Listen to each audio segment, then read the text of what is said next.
Sinasabi po ng content ng Lord's Prayer, "Thy will be done on earth as it is in heaven." So ang kalooban ng Panginoon sa langit ay matupad sa lupa, kaya ang kaluwalhatian ng Diyos ay hindi lang marapat nasa mga matataas sa langit, ito rin ay nasa lupa, lalong-lalo sa ating mga tahanan. Ang pag-iingat ng pamilya, ang pag-aayos ng pamilya, isang mataas na uri ng pagsamba. Kaya dapat kung may mga sigalot, mga alitan, mga conflict sa pamilya, ito ay inaayos in the name of God and in the style of God. Sabi po ng matatanda, kahit daw mga ngipin at dila nga na lagi magkasama ay nagkakakagatan pa rin. Hindi na iiwasan. At ganoon din naman ang mga taong magkakasama, lalo sa isang bahay, sa isang pamilya, maaari talagang magkaroon ng mga conflicts. It's only natural. But the conflicts only need to be managed so that they would be solved. That the conflicts have to be managed to avoid complication, to avoid further trouble, and unhappiness. At sa serye po ng pag-aaral natin ang How to Have Peace in the Family, yan ang atin naman ngayong tutunghayan, Manage Conflicts. Kailangang ayusin ang mga sigalot at ang mga kanikanyang mga pagkakagulo sa pamilya. Salamat Panginoon dahil kayo ay Diyos ng kaayusan. At kahit patuloy kami sa aming mga pagsuway sa iyo ay ginugulo ang aming buhay at mga buhay ng kapwa namin, kayo na may nandyan para turuan kami ito'y ayusin, para kami iligtas mula sa mga sarili namin mga kahinaan. Father, forgive us for our sins, cleanse us, spiritually touch us, O God, so that we can behold your truth at nawa maibaba sa level ng aming pang-araw-araw na buhay yung matatayog na mga kaisipan mo, Panginoon. Lead us, teach us, may you be our teacher and guide, protect us from lies and falsehood. We welcome your healing and your restoring presence into our lives. In the name of Jesus, your Son, our Lord and Savior, we pray. Meron naman pong mabuting idinudulot ang conflict o mga sigalot o kaya ay pagkakaiba-iba ng mga pananaw at gusto sa buhay. May magaganda rin niyang pwedeng maging kahulugan. Pag may conflict, conflict could mean that people are alive, that they have ideas. Mahalaga na ang mga tao ay may mga ideya at sila ay nakikilahok sa tagisan ng mga ideya. It means that people are alive and are passionate, energetic, even involved. Mas malaki namang problema sa pamilya, yung total na walang pakialaman, wala nang nag-iisip, wala nang nagbibigay ng kanyang opinion, kanya-kanya na lang, hindi naman maganda yun. Conflict means that the people respond and that people participate, especially in daily life. Now, conflict would do good.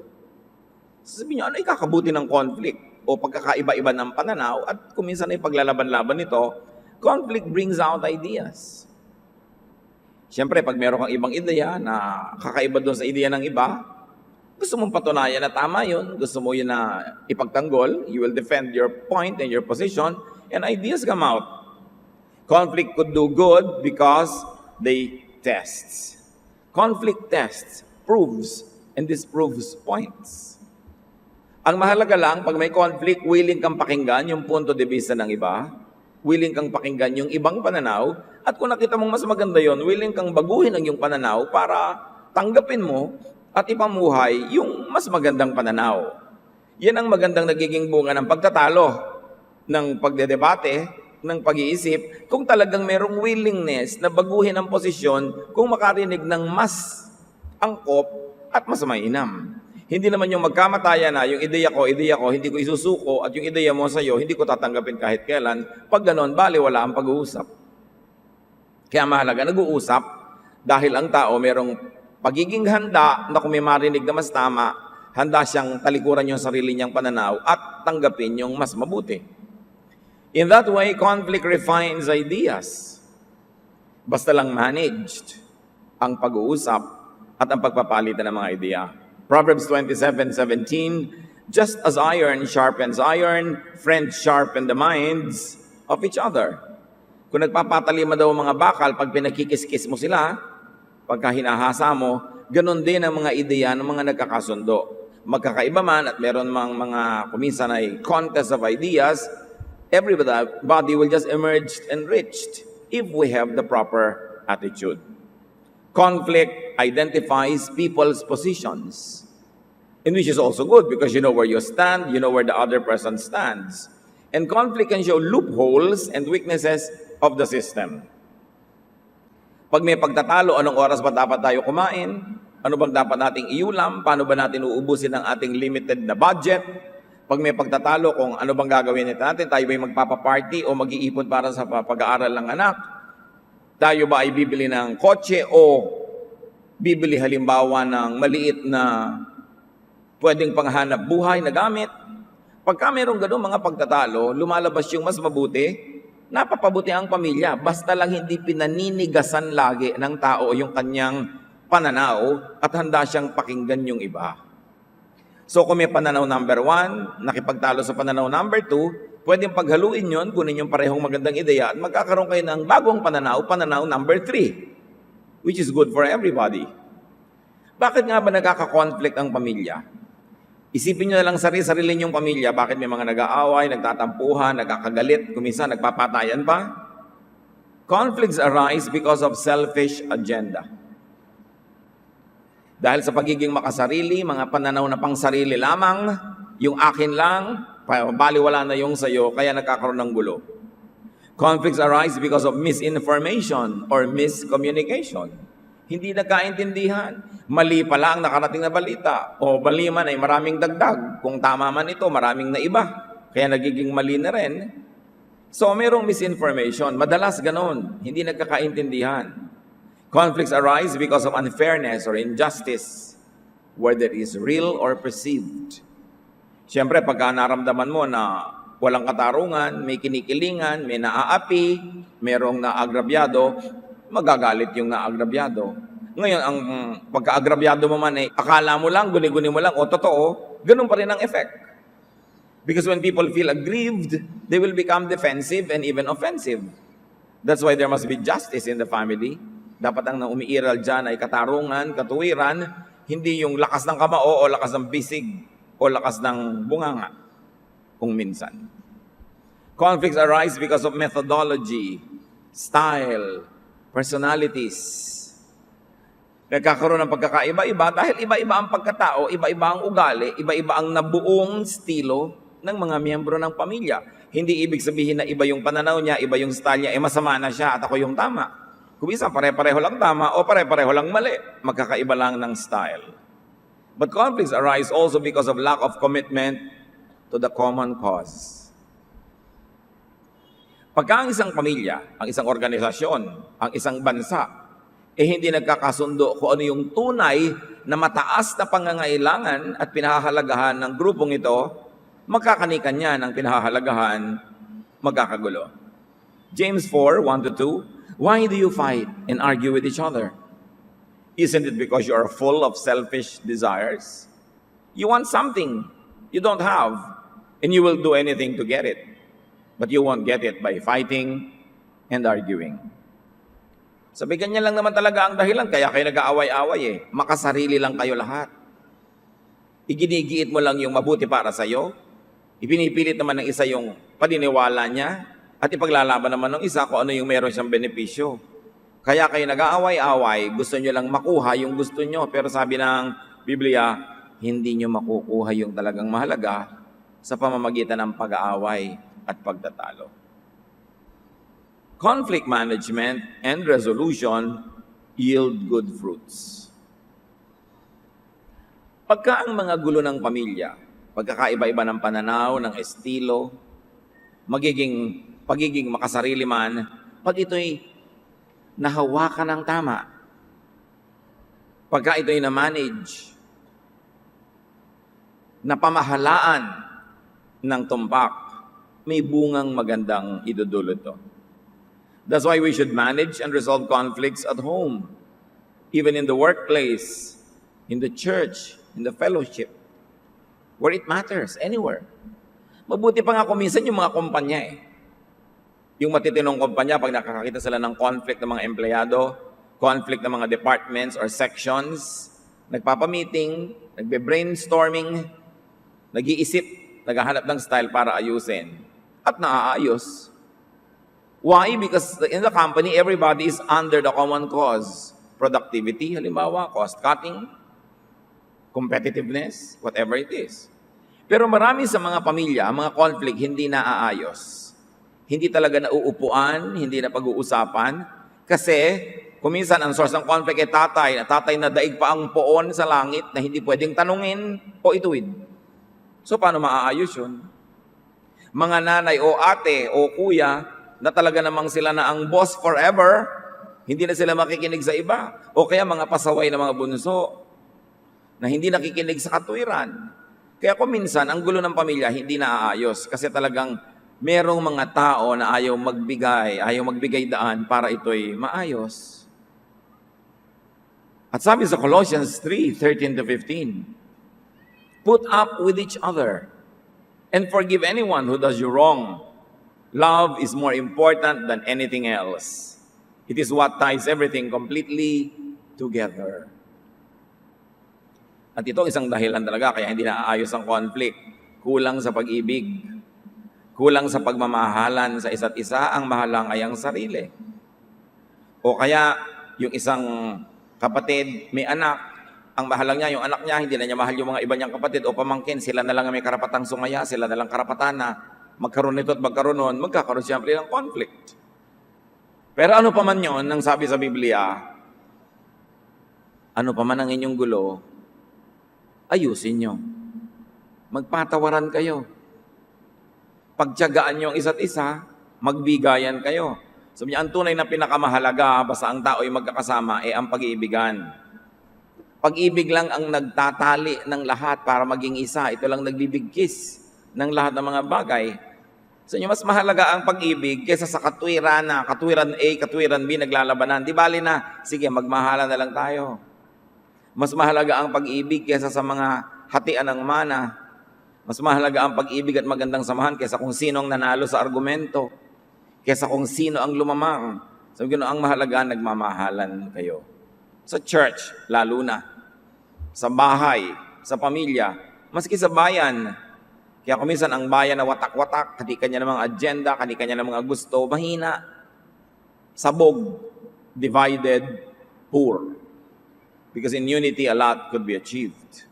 Now, good conflict management yields love. Malalaman mo na tama ang pag-handle ng mga problema kung ang naging ending, mas nagkapatawaran, nagkaintindihan, at mas nagmahalan pa yung mga sangkot. The home should be a shelter of love. More than any other place or institution or group, the home should be attractive because of its love. Now, the fellowship should also be filled with love. The church, ang samahan ng mga kapatiran sa Panginoon, dapat puno ng pag-ibig. Kaya puno din ng patawaran, ng pagbibigay daan, at pag-aayos sa mga suliranin. Maging ang workplace. Why can't the workplace be a place of love, to love and be loved? Siyempre, ang ibig sabihin natin dyan, brotherly and sisterly love, ha? Hindi naman yung romantic love sa may mga asawa na sa workplace. Siyempre naman sa mga workplaces, yung equally and mutually single, pwede rin maging romantic. Bakit hindi gawing lugar na punong-puno ng pag-iibigan, pagmamahalan, even yung pabrika, even yung opisina, yung workplace? Biruin nyo, nagtatrabaho tayo 8 hours a day at least. So kung 8 hours a day kang pumapasok sa isang kumpanya, 1/3 of your life yun. Kasi 8 hours is 1/3 of every day, which is 24 hours. So 1/3 of your life, at least, kung wala ka pa mga overtime at mga overtawad, 1/3 of your life nandun. Bakit mo lalagyan ng intrigue? Bakit mo lalagyan ng gulo? Lalagyan mo ng lason ba yung tinitirhan mo? Lalasonan mo ba yung hangin na hinihinga mo? But when you don't promote love and understanding, even in the workplace, you poison your own environment. Tapos pag uwi mo pa sa bahay, ganun pa rin. Contest pa rin, pagkakagalit pa rin, away-away. Di yung buong buhay mo na. Conflict. Kaya habang natutulog ka ngayon, babangunguting ka pa dahil sinusundan ka siyempre ng mga iniimbento mong mga multo sa buhay. Hanggang sa tulog mo, kasunod yun, babangunguting ka, lalabas sa iyong mga panaginip. Kaya ang buhay mo, miserable. Dapat ang tao gumagawa ng paraan, ayusin ang mga conflict niya. Why poison your home, your workplace, your surroundings with intrigue, with animosity, with toxic air? Philippians 2, 2 to 4, live in harmony. Be united in what you think. As if you were only one person, though you are many. Don't be jealous or proud, but be humble and consider others more important than yourselves. Care about them as much as you care about yourselves. Luma na itong mga aralin na ito, ang dapat na lang talaga, buong-buong i-apply. Sabi, magkasundo-sundo nga kayo. Dapat kahit marami kayo, para lang kayong isa. Huwag kayong mag-iinggitan, walang magmamalaki. Mag-unahan kayo sa pagiging mababang loob, sa pagpapahalaga sa kapwa, kaysa sa pagpapahalaga sa sarili. Alagaan nyo ang iba, tulad ng gusto nyong pag-aalaga sa inyo-inyong mga sarili.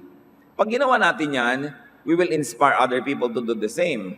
But when we are violent, when we are selfish, we inspire other people to do exactly that. And therefore, you develop an atmosphere of war in your workplace, in your home. Good conflict management yields harmony, unity, and caring. Masarap yung may tinginan, may pagmamalasakit. Kaya nga dapat sa church, bawal ang chismis. Kaya nagpalagay ako, kahit sa church natin, mga banyo ng mga karatula, bawal mag-chismis. Kasi pag nag-chismis ang mga tao, ang sigurado, magiging defensive and offensive. Mawawala ng love. Magkakanika niya ng grupo-grupo yan at mawawalason ang lahat-lahat. And alam nyo, itigil lamang ang bibig ng kachichismis, ang laki ng itatahimik ng planeta. Tatahimik ang buhay, yun lang ang tanggalin sa mga pamilya. Yung sabi ni Hipag, sabi ni Bayaw, sabi ni Kuya, sabi ni ating, wala nang katapos ang sabi ni Pinsan, kaya nagkakagulo. Dapat, kung hindi man kayo talaga magmahalan sa workplace o sa pamilya, at least ceasefire ang mga dila. Siguradong biglang gagaan at maraming luluwag na mga hininga. Colossians 3:15, each one of you is part of the body of Christ, and you were chosen to live together in peace. So let the peace that comes from Christ control your thoughts. So ang magandang pag-ayos sa mga problema, ang bunga, peace. Hindi lang yung superficial pang-ibabaw na kapayapaan, kundi talagang nagkasundo kasi. Nagbigayan. All are great reasons for managing conflict and finding resolution. Now let's get down to work. How do we resolve conflicts? Paano nga ba inaayos yung gulo? Ano nga ba mga prinsipyo ang dapat na umiral? Anong mga methods, pamamaraan para ayusin ang mga pagkakagulo? Before everything, prevent conflicts. Yan ang pinakamaganda. Iwasan. Bagong-bagong sasampa sa inyong pamilya ang isang in-law, bagong kasal, dapat tama na ang treatment nyo sa kanya. At yun namang si sasampa na manugang, tama ang kilos, tama ang treatment sa lahat ng sasampahan para walang masimulan na gulo. Mas madali namang umiwas na magkaroon ng simula ng gulo kaysa sa ayusin mo yung sumabog na gulo. Malaki ang pananagutan ng matatanda para tahimik ang pamilya. Yung matatanda kasi may impluensya. Yung matatanda, pinakikinggan, iginagalang. Kaya malaki ang pananagutan ng matatanda na tahimik ang buhay. Halimbawa, nagkakagalit ang biyenan at ang manugang. Maliban na lang yung manugang, talagang impacta from hell. Yung 100% evil. Maliban na lang ganon, mas malaki ang pananagutan ng biyenan. Kasi siya itong matanda eh. Siya itong nakaupo na sa trono ng pamilya nila nung sumampa si manugang. Siya itong may impluensya na sa kanyang asawa, sa kanyang anak, sa kanyang buong angkan. So malaki ang magagawa niya para iwasang magkaroon ng gulo. O kung magkaroon ng gulo, huwag na itong mapalaki. E paano ngayon kung biyanan ang pasaway? You see the trouble, makikita nyo. Hindi yun matatapos. Mas may kapangyarihan kasi ang biyanan eh, lalo sa ating culture, kasi mas pinakikinggan siya. Ngayon, hindi naman laging gano'n. Kung minsan naman, ang bait-bait talaga ng biyanan, pero wala ka talaga, manugang talaga, hindi mo alam mo kung saang hinugot at nakuha, ano? Pero, mas malaki pa rin lagi ang pananagutan nung mas matanda. Sa mga magkakapatid, pag maraming nag-aaway, ang laki na ng pananagutan ng matanda. Lalo't ang matanda ay may kinakampihan. May kikilingan, nagtotropa-tropa yan, parang mga nasyonalista, liberal, at kung ano-ano pa. Kasi dapat neutral ka. Pag ikaw yung pinakamatanda, pagka ikaw yung pinakamay kapangyarihan, neutral, wala kang kinakampihan. Para tuwing may itinutuwid ka, nakikinig. Kasi alam niyang neutral ka lang, wala ka namang kinikilingan. Pero pag alam niyang ate ka nga, kuya ka nga, pero may kakampi ka at may kinakampihan, ma'am yan, di ka na rin papakinggan. Kasi ang tingin na rin sa'yo, kalaban. Why? Kasi bumaba ka sa mataas mong kalagayan at nakilabo-labo ka sa kanila sa baba, so bumaba ang iyong kapangyarihan, na bali wala ka. Kaya dapat yung mga may kapangyarihan, neutral yan. You don't play favorites. Kahit sa opisina, manager ka, supervisor ka, don't play favorites so that when people quarrel, when there is trouble, you make them sit on the table and you give them instructions what to do. They'll both obey because they know that all you have in your mind is the good intention of the company and the well-being of everybody. Proverbs 18:19, making up with a friend you have offended is harder than breaking through a city wall. Oo nga naman.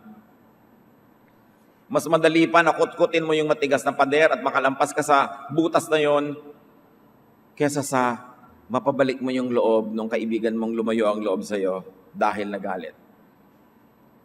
It's hard to win back the love of people that you have hurt. So why begin hurting people? Iwasan ang gulo. Kaya nga sabi ko, mas malaking pananagutan ng matatanda kasi sa karanasan, sa natutunan na sa buhay, mas naaamoy mo kung ang isang hakbang ay patungo sa gulo. Kung yung isang nangyayari ay patungo sa mas malaking gulo, naaamoy na dapat yan na matatanda, naiiwasan na nila na yun ay matupad dahil sila ay namamagitan at dahil sila ay mga matatalino. How do you resolve conflicts? Contain the process of resolution. Huwag palakihin ang sunog. Konti lang ang idamay at idawit yung kailangan lang. At ito'y palakihin lang kung talagang hindi na maiwasan at lumalaki ang dapat sumali para masolve ito. Matthew 18:15-17. If one of my followers sins against you, go and point out what was wrong, but do it in private. Sabi ni Jesus ito, just between the two of you. If that person listens, you have won back a follower. But if that one refuses to listen, take along one or two others. The scriptures teach that every complaint must be proven true by two or more witnesses. If the follower refuses to listen to them, report the matter to the church. Anyone who refuses to listen to the church must be treated like an unbeliever or a tax collector. But remember, the context of this is the home church. Hindi yung malaking church na daan-daan, libo-libo ang tao. Yung mga church na nagmi-meet sa mga bahay-bahay, magkakamag-anak yung mga members. Matatalik na mga magkakaibigan. So may turingan sila, may pagtatapatan, at tunay na malasakit sa isa't isa. Sabi ko, may problema yung isa, kausapin mo siya lang. And remember, talk to the person, not talk about the person. Kaya bawal ang chismis. May nagtanong pa sa akin, ano po ba talaga yung chismis? Paano kung totoo naman po talaga yung mga reklamo at valid? Kasi ko, yung tagahanap ng solusyon, eto, may problema ka kay person A, kakausapin mo sa person A. Sino yung chismosa? Alam niyo na yon. May problema ka kay person A, sasabihin mo kay person B, yun ang chismis. Kaya hindi na-solve. Siyempre, ang pipiliin mo naman sabihan yung kampi sa'yo, dahil galit din siya kay person A. So, nagkampihan na kayo, pareho niyong binulag ang isa't isa, na tama kayo pareho, dahil pareho kayo ng kalaban. Sa palagay niyo, masasolve. Hindi. Kaya dapat, bawal ang chismis. Kahit sa pamilya. Private and personal muna yan. Get mediation when needed. Pagka pareho na lang kayo na hindi nyo masolve, kukuha kayo ng mas nakakataas sa inyo para ayusin yon. Kaya nga dapat yung manager neutral eh. Kaya dapat yung kuya, yung ate neutral. Para pagka yung mga nasa baba, hindi magkasundo, sasali ka, pareho silang bow sa'yo. Pareho silang nagsasubmit sa'yo, makakatulong ka ngayon. Eh kung yung isa sabi, ay naku, kampi naman niyang si manager doon sa kalaban ko, hindi na ako makikinig. Ganun ang mangyayari. How else do you resolve conflicts? Remember this, the resolution should benefit everyone. the majority at least, or the highest good. Kasi merong good, may better, may best. Ang pinaka-effective is the resolution that benefits the best. Tingnan ninyo itong mag-amain na si Lot at Abram. Pareho silang maraming alagang hayop, pareho silang maraming tauhan, pero sabay sila na naglalakbay sa mga bundok, gubat, para pakainin yung mga mga damo, yung mga alaga nila, at maghanap ng tubig na ipapainom. Nagsimulang magbangayan ng mga tauhan nila dahil naglalaban-laban, nagko-compete for the same grass and for the same water supply. Genesis 13:8-9, so Abram said to Lot, let's not have any quarreling between you and me, or between your herdsmen and mine, for we are brothers. Is not the whole land before us? Let's part company. If you go to the left, I'll go to the right. If you go to the right, I'll go to the left. Peace was the highest good. So what was good for Abraham? May makain yung mga nadamo yung mga alaga niya. It was also good for Lot. What was better? Na lalong mas marami silang makain, ganon din yung pananaw ng kabila. But what was the best? Na dapat hindi mag-away. Yun ang best good. Yun ang highest good. Kaya pag nakikipag-away ka lang sa kapatid mo, kamag-anak mo, itatanong mo, is this the good or the highest good? Namatay ang nanay nyo, pinag-aagawan nyo halimbawa yung isang set ng kutsara at tinidor. Naliku-liku na. O sa tingin mo, it's good na makuha ko to. Tingin din niya, it's good makuha niya yon. But what is the highest good? Na hindi kayo magkagalit na magkapatid, para habang buhay, masaya kayo together. It's the highest good. So dapat alam mo kung ano yung highest good so that you can sacrifice the lower good. You don't settle for that. Nakita niyo ito, si Abraham yung patriarch. Siya yung amain, siya yung mas matanda. Na-solve kasi yung matanda, nagpakatanda. Nag-asal matanda, hindi asal bata. Anong sabi niya? Hindi mabuting mag-away ang mga tauhan natin kasi sa susunod, tayo nang mag-aaway niyan. Ang laki-laki naman ng lupain, ang mabuti pa, maghiwalay tayo. Pag pinili mo na dito ka sa kaliwa, dito na ako sa kanan. Pag pinili mo na doon ka sa lowlands, dito ako sa highlands. In other words, yung matanda, hindi niya sabing, matanda ako unang pipili. Nakita nyo? Ginamit niya yung pagkamatanda niya para mag-sacrifice dahil yung matanda nga ang nakakaintindi ng higher good. Yung matanda, bagamat kung minsan nagagahaman din na yung mga baka niya ang makakain, yung mga tupa niya ang makakain, pero dahil alam na niya, sa haba na ng buhay niya, na di bali ng konti ang baka, basta kasundo ko lang mga kamag-anak ko. Alam na niya kasi sa katandaan niya. Yung bata, hindi pa kuminsan yan alam. Basta sa kanya, mahalaga. Yumaman ako, mahalaga. Umasenso ako, bali wala sa kanya mga kamag-anak niya. Pero yung mas matanda, dapat alam yon. Kaya malaki ang pananagutan ng matatanda. Peace was the highest good. And here, we see a principle that must be respected. Win-win wins. What do we mean? May solusyon. You win, but I also win. Pag pareho tayong winner, that solution wins. Everyone must have something. Pag meron kayong gulo, at yung isa gusto niya, kanya lahat, at walang mapupunta doon sa kabila, hindi yan masasolve. Kasi kung kayo yung kabila, papayag ba kayo na walang-wala kayo? Hindi.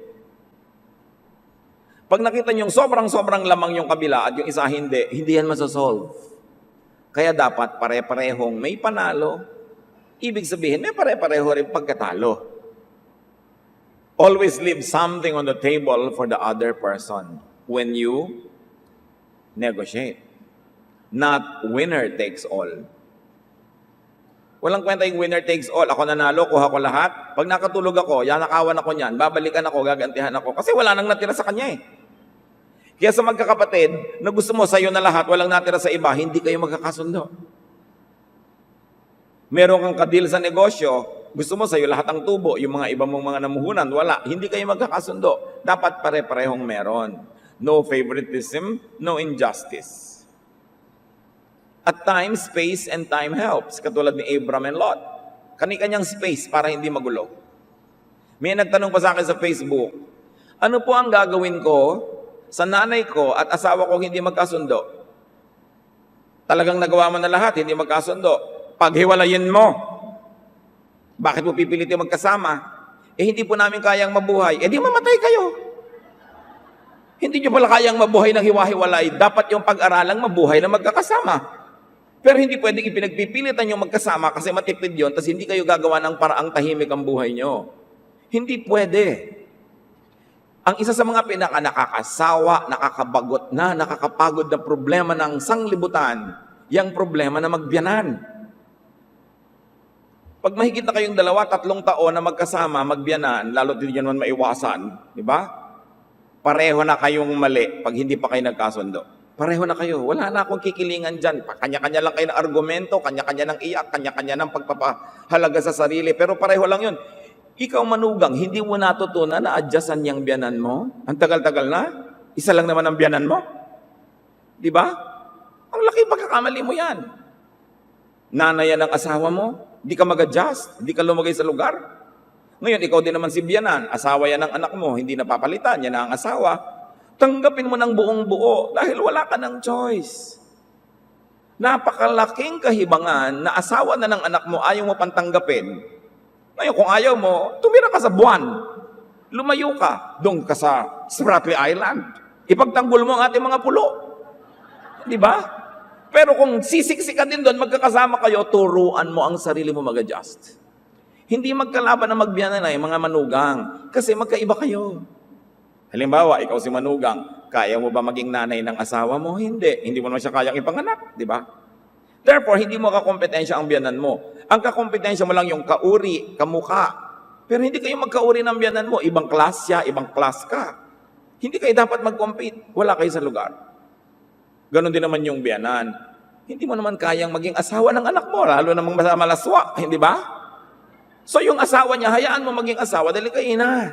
Asawa ka ng sarili mong asawa, hindi nang yung anak. Nalilito kasi yung mga tao eh. Kaya ang gulo-gulo, ang hirap-hirap. So kailangan, resolution should be characterized by, based on, and flavored with subscription to the higher truth. Ano ang higher truth na magbiyanan? Pareho tayong mahalaga sa buhay ng lalaking iyan. Ako yung ina, ikaw yung asawa. So magkasundo tayo. Kesa naman, pahirapan natin siya. Di ba? Kailangan may ganun. May higher truth. Nanay ka ng asawa ko, tatanaw ako ng utang na loob sa'yo, mamahalin kita. Hindi yung lalabanan kita, papatunayan kung kaya kong agawin ang anak mo sa'yo. Magagawa mo ba yon? Magiging masamang tao ka nun. Pag inagaw mong buong buo yung anak nung ina mula sa kanyang ina.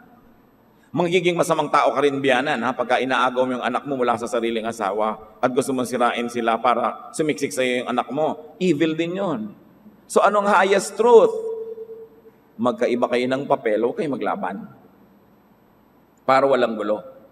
The highest truth is God's law, which teaches us that we should respect one another.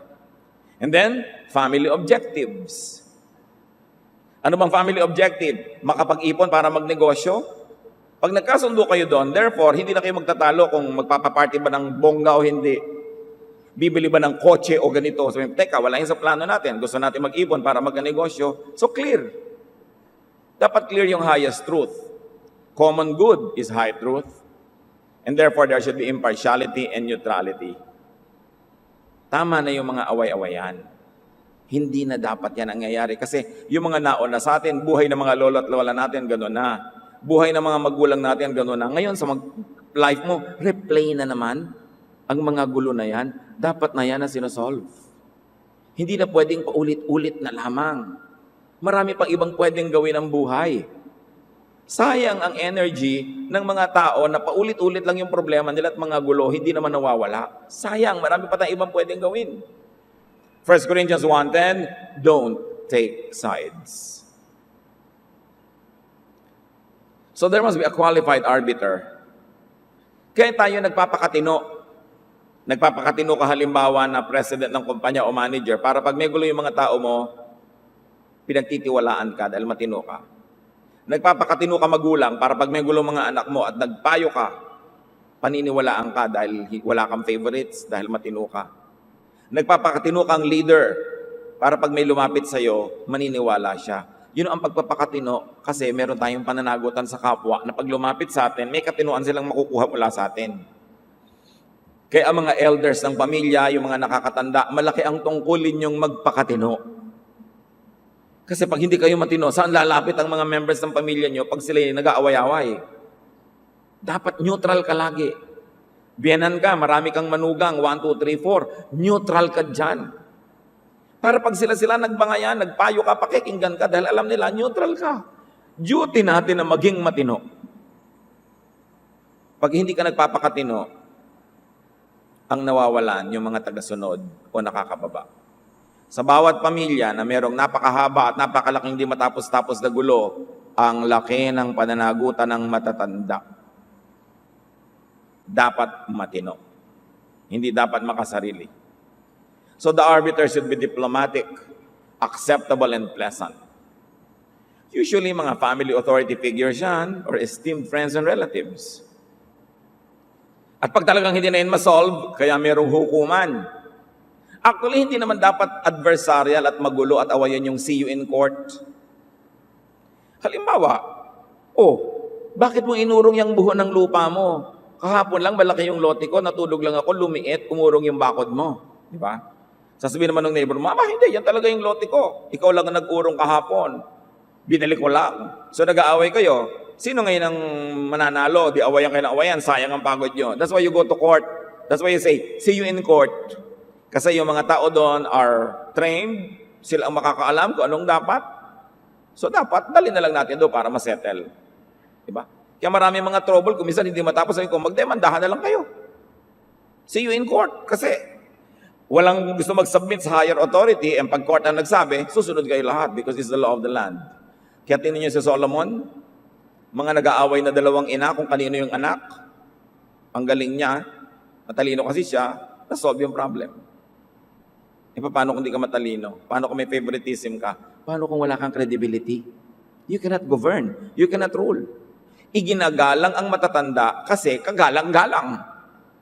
Kaya dapat maging kagalang-galang ka, hindi lang dahil matanda ka. Matanda ako, igalang niyo ako. Hindi ka na makagalang-galang. Kaya ka iginagalang kasi kagalang-galang ka. Dapat yun ang bunga ng pagtanda, nagiging kagalang-galang ka. Hindi yung ugali mo 30 years ago, 20 years ago, yung pa rin. Nag-iiba ang panahon. Dapat patuloy din tayong nag-iiba ng paraan ng pag-iisip. So except in cases of super pasaway individuals, behind the deep or long-running family feud are elders or influential members who failed to manage the conflict. Tulad ng nabanggitan natin, sa likod ng hindi matapos na problema ng isang pamilya ay mga matatandang nabigo na magpakatanda at ayusin ang problema na ginagamit ang impluwensya at kapangyarihan nila bilang matatanda or bilang executive o bilang mayor or president or judge when your authority comes from the law. That's why you have to be a good example. Resolution should be characterized by calmness, civility, kindness. Para malutas sa mga gulo, dapat mahinahon ang mga participants. Pag hindi ka nagpakahinahon, lalo lang iinit ang ulo, lalo magsasalita ng hindi maganda, lalong magkakagulo. So yung mag-asawa, meron ka hindi pagkakasundo, wala mo nang usapan, quiet, hanggang huminahon. Kaysa mag-away at magsigawan. Pag nagsisigawan naman ng dalawang tao, wala namang nakikinig eh. Pareho silang hindi nakikinig. Busy kasi silang sumisigaw. Sinong nakikinig? Kapitbahay. Siyempre, di ba? Yun ang nakikinig. Kaya lalong nagkakaroon ng chismis. Proverbs 15:1, a kind answer soothes angry feelings, but harshness stir them up. Proverbs 15:18, losing your temper causes a lot of trouble, but staying calm settles arguments. Both verses, ang itinuturo, magpakahinahon. Huwag dadaanin sa dahas. Huwag dadaanin sa paninindak.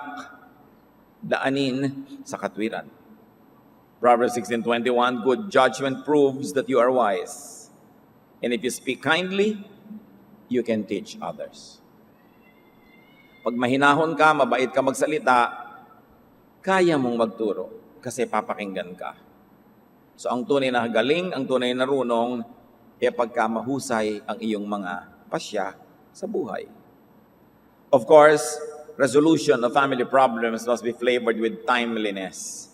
Dapat mabilis, nasa oras. Proverbs 17:14, the start of an argument is like a water leak. So stop it before real trouble breaks out.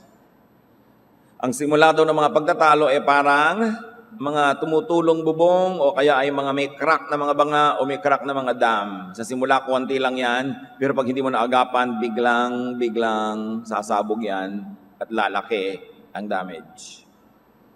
Ang maraming problema sa ating mga pamilya, humahaba, nagiging generational pa nga eh. Yung from lolo to anak to apo, magkakaaway yung magkakapatid, mamaya pati yung mga pamangkin, yung mga magpipinsan, mag-aaway na rin. This is so primitive. Nangyayari yan kasi hindi pinag-uusapan, nakaharap yung may problema. Ang nag-uusap-usap lang yung magkakakampi. So lumalala, dumadami yung kakampi nila. Siyempre, yung kabilang grupo, may kakampi rin, may kumakampi rin. Kaya mamaya, yung away na magkapatid, away na rin na magpipinsan. Mga magkakapatid, pag may away kayo, at pati mga anak nyo at anak ng mga kapatid nyo, yung mga pamangkin nyo at anak nyo yung nag-away na rin, napakalaki nyong pagkukulang at pagkakamali yon. Bakit? Pag may away kayo magkapatid at kinukwento mo pa sa anak mo, ini-influensya mo pa siyang kumampi sa'yo, tapos gagawin din niya yun sa anak niya, inililipat niya yung problema sa susunod pang henerasyon. Wala kayong mga kwentang magulang. Kasi ang ipinapamana nyo sa inyong mga anak at mga pamangkin, awayan, imbes magmahalan, magtulungan, sila-sila to magkakaaway.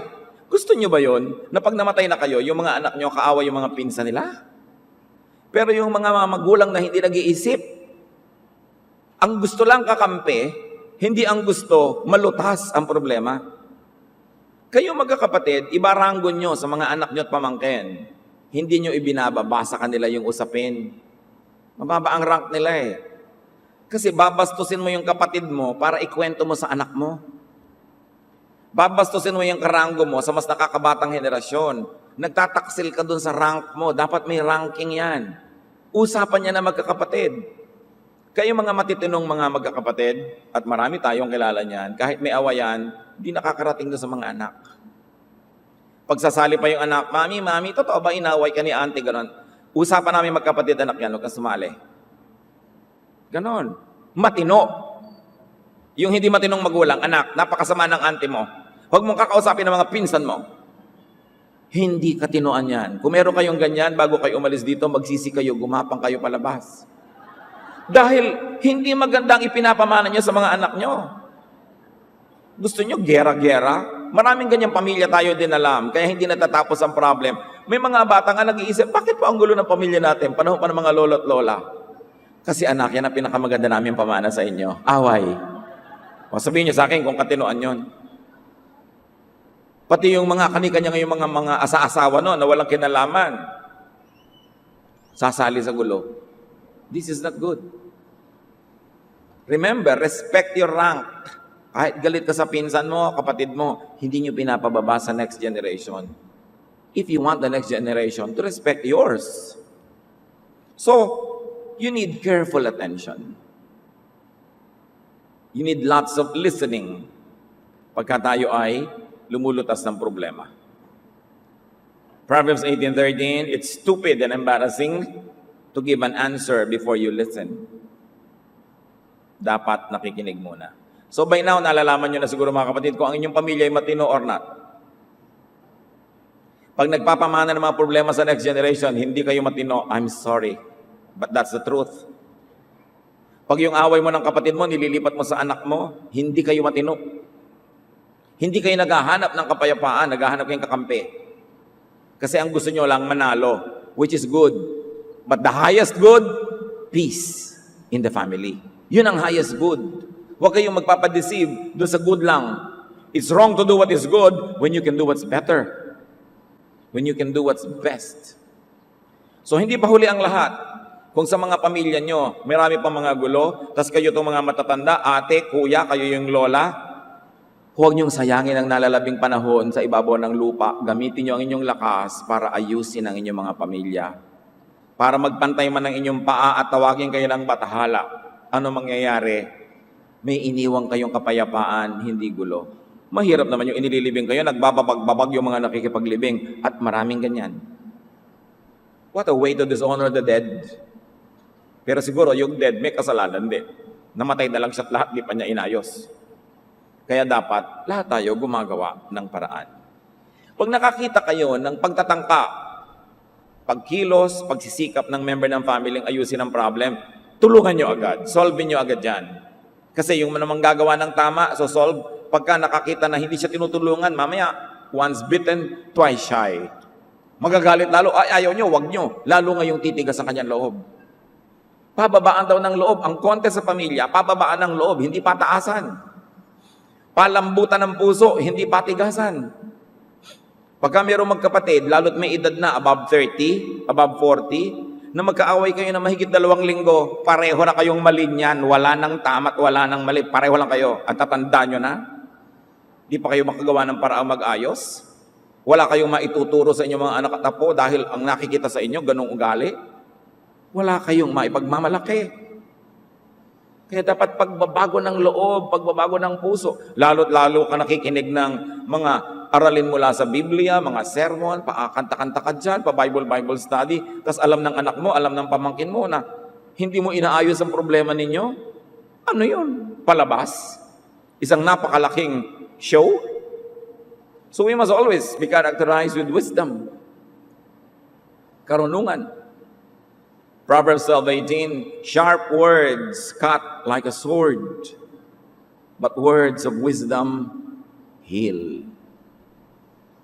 Ang matatalino daw salita, ang mga salita ng matatalino, pag binibitawan, ang nagiging resulta, gumagaling ang mga sugat ng puso ng kapwa. Eh ngayon, pag nagsalita ka, yung gumagaling na sana, nahiwa mo uli, binuksan mo na naman. Matagal na sanang tapos yung issue, bubuksan mo na naman. Hindi wisdom yun, kamangmangan yun. Kasi ang tunay na karunungan, pag binibitiwan ng salita, ang bunga, pagpapagaling. Pag-amo ng loob ng kapwa, hindi paglayo sa iyo at paging mabangis. Pagkakasundo, hindi pagkakagalit. So by now, mga kapatid, no matter how old you are, napag-iisip na natin sana kung matalino tayo o hindi. Kasi hindi lahat ng tumatanda may pinagkakatandaan.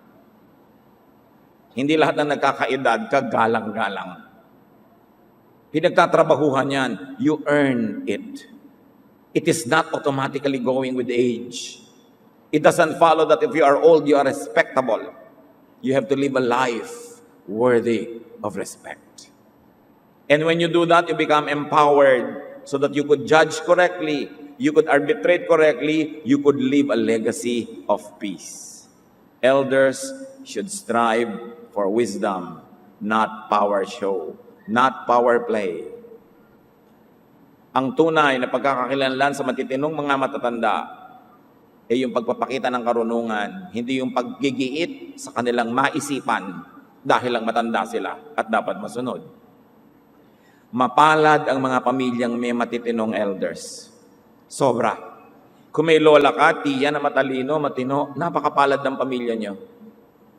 Pahalagahan nyo yung ganong mga kamag-anak kasi yun ang tunay na kayamanan ng lahi. Kung wala, kawawa naman ang pamilya nyo. And most of the time, you might need mediators.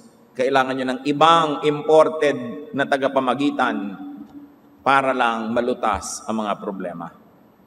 If you don't control conflict, it will control you. Do not be in denial. Pag may conflict, dapat pag-usapan, dapat ayusin. O kung mahihiyain kayo, tayo nyo talagang pag-usapan, sa body language, ipakita nyo, gusto kong ayusin ito, gusto kong tapusin ang alitan natin, gusto kong magkasundo tayo, kahit hindi sabihin ng bibig, inabutan mo lang ng pakwan, inabutan mo ng maruya, naintindihan na yun natin. But do something to promote peace, not to promote war.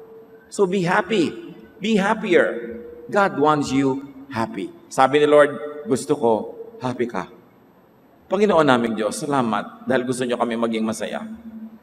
Ipakita nyo sa amin aming pananagutan, mga pagkakamali, at salamat din sa mga tama naming ginagawa na galing din naman sa inyo. Pababain nyo ang loob namin, bagbagin nyo ang aming mga loob, palambutin nyo ang aming mga puso para hindi kami magbatigas, magrebelde sa naririnig namin, sapagkat lahat ito ay hinango sa iyong mga salita. Today, when we hear your words, may we not harden our hearts as in the rebellion. Teach us, Lord, to be soft-hearted, kind-hearted, humble, para kami maging blessing sa aming mga pamilya at kami man matahimik. Pagbulay-bulayan natin ating mga narinig at hinga ng karunungan ng Diyos kung paano ito gagawing totoo sa ating pang-araw-araw na buhay. Bow we for the Lord, and in silence, let the Spirit of God minister to you.